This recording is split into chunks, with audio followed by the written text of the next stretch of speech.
What's up mga kapitbahay? Quick question to ng isa nating subscriber. Nagtatanong po siya sa akin, ano nga ba daw or the best pa rin nga ba ngayon ang CCNA certification para makapasok sa networking? Okay, isa lang po yung sagot dyan.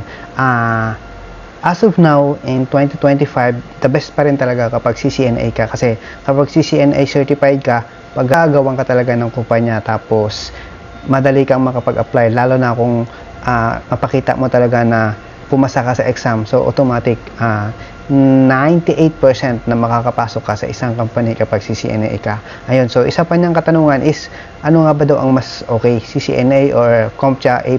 Ayan, nasa sa inyo po yun kung ano yung kaya ng budget nyo, kasi the best kasi talaga pagdating sa networking, CCNA. Kapag CompTIA A+ naman, yan po yung kinukuha kapag gusto mo mag-start or ma-familiarize muna from the step-by-step ng IT, or gusto mo pumasok ng step-by-step papunta sa networking. Ayan, mas madami po yun kasi more in technical support or computer tech support ang dala ng CompTIA. Pagdating kasi sa networking, pagdating diretsuhan, CCNA po talaga. Alright, let's go. Maraming salamat. God bless and peace.